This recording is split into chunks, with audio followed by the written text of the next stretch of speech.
Assalamualaikum warahmatullahi wabarakatuh. Kami dari kelompok 8 akan mempresentasikan materi tindak pidana korupsi. Perkenalkan, nama saya Adalia Nurfaviani. Saya Aniti Sukomalasari. Saya Nabila Febianti. Saya Zaira Maznarifah. Yang pertama, saya akan menjelaskan tentang latar belakang. Indonesia merupakan salah satu negara terkaya di Asia, dilihat dari keanekaragaman kekayaan sumber daya alamnya. Tetapi ironisnya, negara tercinta ini dibandingkan dengan negara lain di kawasan Asia, bukanlah merupakan sebuah negara yang kaya, malahan termasuk negara yang miskin. Salah satu penyebabnya adalah rendahnya kualitas sumber daya kemanusiaannya. Kualitas tersebut bukan hanya dari segi pengetahuan atau intelektualnya, tetapi juga menyangkut kualitas moral dan kepribadiannya. Rapuhnya moral dan rendahnya tingkat kejujuran dari aparat penyelenggaraan negara menyebabkan terjadinya korupsi. Korupsi di Indonesia sudah merupakan patologi sosial atau penyakit sosial yang sangat berbahaya yang mengancam semua aspek kehidupan bermasyarakat, berbangsa, dan bernegara. Korupsi telah mengakibatkan kerugian material keuangan negara yang sangat besar. Namun yang lebih memprihatinkan lagi adalah terjadinya perampasan dan pengurasan keuangan negara yang dilakukan secara kolektif oleh kalangan anggota legislatif dengan dalih studi banding, THR, uang pesangon, dan lain sebagainya di luar batas kewajaran. Bentuk perampasan dan pengurasan keuangan negara demikian terjadi hampir di seluruh wilayah tanah air. Hal itu merupakan cerminan rendahnya moralitas dan rasa malu, sehingga yang menonjol adalah sikap kerakusan dan aji mumpung. Selanjutnya ada pengertian paradigma. Pengertian paradigma yaitu asumsi-asumsi dasar dan asumsi-asumsi yang bersifat umum atau sumber nilai. Sehingga sebagai sumber hukum, metode yang dalam penerapan ilmu pengetahuan akan menentukan sifat, ciri dari ilmu tersebut. Ilmu pengetahuan sifatnya dinamis karena banyaknya hasil-hasil penelitian manusia, sehingga kemungkinan dapat ditemukan kelemahan dan kesalahan pada teori yang telah ada. Jika demikian, ilmuwan atau peneliti akan kembali pada asumsi-asumsi dasar dan teoritis, sehingga ilmu pengetahuan harus mengkaji kembali pada dasar ontologis dari ilmu itu sendiri. Istilah ilmiah berkembang dalam berbagai bidang kehidupan manusia, di antaranya politik, hukum, ekonomi, dan budaya. Istilah paradigma berkembang menjadi terminologi yang mengandung konotasi pengertian, yaitu sumber nilai, kerangka pikir, orientasi dasar, sumber asas, serta arah dan tujuan. Selanjutnya, saya akan membacakan Pancasila sebagai paradigma reformasi. Pancasila sebagai paradigma reformasi adalah di mana apabila terjadi suatu perubahan ke depannya, maka asumsi dasar atau nilai yang mendukung perubahan tersebut haruslah selalu berlandaskan pada Pancasila. Bangsa Indonesia ingin mengadakan suatu perubahan, yaitu menata kembali kehidupan berbangsa dan bernegara demi terwujudnya masyarakat yang madani, yang bermartabat kemanusiaan, yang menghargai hak asasi manusia, masyarakat yang demokratis, yang bermoral, religius, serta masyarakat yang bermoral kemanusiaan yang beradab.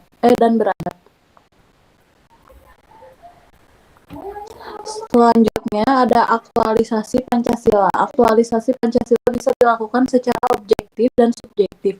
Aktualisasi Pancasila secara objektif dimaksudkan sebagai bentuk penjabaran nilai-nilai Pancasila secara nyata dalam bentuk norma-norma pada setiap aspek penyelenggara negara, baik dalam bidang legislatif, eksekutif, dan yudikatif, maupun pada semua bidang kenegaraan lain. Aktualisasi nilai-nilai Pancasila secara objektif, terutama berkaitan dengan peraturan perundang-undangan di Indonesia.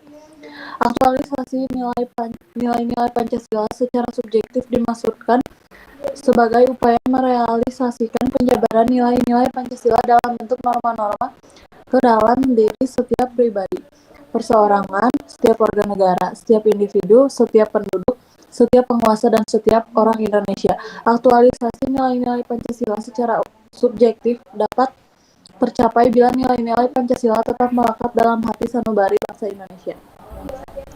Selanjutnya ada pengertian korupsi. Korupsi adalah perbuatan pelanggaran hukum, sebuah tindak pidana hubungan dengan Pancasila adalah melanggar sila kelima keadilan sosial bagi seluruh rakyat Indonesia karena korupsi itu menggerogoti kekayaan negara yang ujung-ujungnya adalah kemiskinan negara dan juga rakyat. Korupsi adalah suatu bentuk ketidakjujuran atau tindak pidana yang dilakukan oleh seseorang atau suatu organisasi yang dipercayakan dalam suatu jabatan kekuasaan untuk memperoleh keuntungan yang haram atau penyalahgunaan kekuasaan untuk keuntungan pribadi seseorang.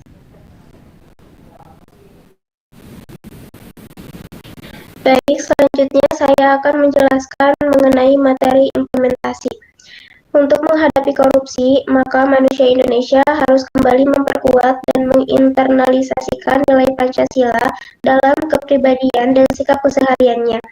Setiap orang beragama pasti menolak perbuatan korupsi karena merusak nilai keadilan dan keadaban sebagai makhluk Tuhan yang memiliki nilai kemanusiaan untuk tidak mudah merampas hak orang lain. Perilaku korupsi juga bersifat merusak integritas dan integrasi publik karena berdampak secara nasional sehingga mengakibatkan pembangunan di segala bidang kehidupan masyarakat Indonesia menjadi terhambat. Dengan adanya korupsi pula, sisi keadilan sosial masyarakat Indonesia terusik karena menciptakan kesenjangan sosial bagi seluruh rakyat Indonesia yang menjauhkan kita dari cita-cita negara adil dan makmur sebagaimana mimpi para pendiri bangsa ketika mendeklarasikan negara Indonesia. Implementasi sila pertama sampai kelima dapat menggunakan banyak unsur kehidupan seperti keluarga, masyarakat, pemerintah, atau negara institusi pendidikan. Semua ini bersinergi dalam mencegah dan menindak tegas perilaku korup di berbagai bidang kehidupan. Selain itu, perlu ditampilkan pula apresiasi terhadap personal maupun lembaga sehingga dapat menjadi teladan bagi manusia Indonesia lainnya. Selanjutnya, tindak pidana Undang-Undang Nomor 20 Tahun 2001, Pasal 2. Orang yang melawan hukum melakukan perbuatan korporasi yang dapat merugikan keuangan negara dipidana dengan pidana penjara seumur hidup atau pidana penjara paling singkat 4 tahun dan paling lama 20 tahun dan denda paling sedikit 200 juta rupiah dan paling banyak 1 miliar rupiah. Selanjutnya pasal 3 dipidana dengan pidana penjara seumur hidup atau pidana penjara paling singkat 1 tahun dan paling lama 20 tahun dan atau denda paling sedikit 50 juta rupiah dan paling banyak 1 miliar rupiah. Pasal 5 dipidana dengan pidana penjara paling singkat 1 tahun dan paling lama 5 tahun dan atau pidana denda paling sedikit 50 juta rupiah dan paling banyak 250 juta rupiah. Setiap orang yang memberi dan menjanjikan sesuatu kepada pegawai negeri atau penyelenggara negara untuk melakukan sesuatu yang bertentangan dengan kewajiban dilakukan atau tidak dilakukan dalam jabatannya.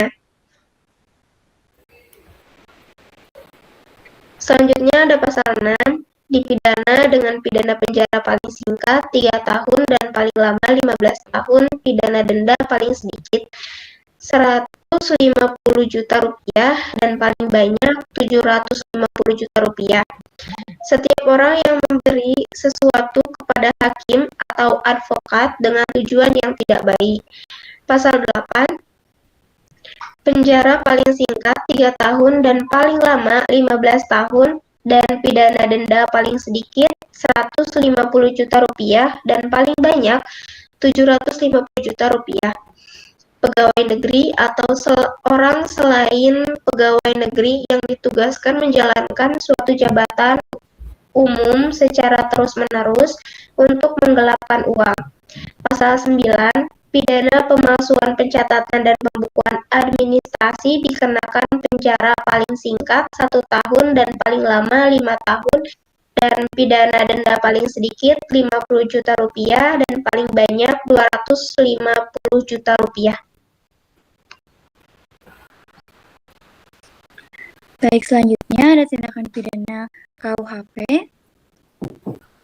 Pasal 603, para pelaku yang melakukan korupsi dipidana dengan pidana penjara seumur hidup atau pidana paling singkat 2 tahun dan paling lama 20 tahun.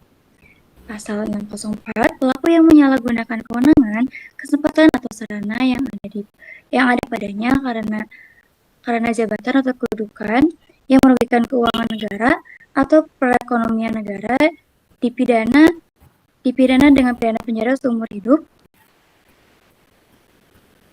atau pidana penjara paling singkat 2 tahun dan paling lama 20 tahun dan pidana denda paling sedikit kategori 2 dan paling banyak kategori 6 dengan kategori 2 sebesar 10 juta sedangkan kategori 6 2 miliar. Selanjutnya ada cara kerja KPK. Pertama, melakukan panggilan telepon dan merekam percakapan, memerintahkan kepada pejabat yang berwenang untuk melarang seseorang pergi ke luar negeri, meminta bank atau lembaga keuangan lain untuk menjelaskan keadaan keuangan tersangka atau terdakwa yang sedang diperiksa. Memerintahkan atasan atau atasan tersangka untuk memberhentikan sementara tersangka dari tugasnya. Selanjutnya, meminta data properti serta data pajak tersangka atau terdakwa dari organisasi terkait. Kelima, menghentikan sementara suatu transaksi keuangan, transaksi bisnis, tanpa pengaturan lainnya atau mencabut untuk sementara waktu izin dan transaksi yang diberikan atau dipegang oleh tersangka atau terdakwa berdasarkan bukti permulaan yang cukup terkait dengan tindak pidana korupsi yang sedang diselidiki.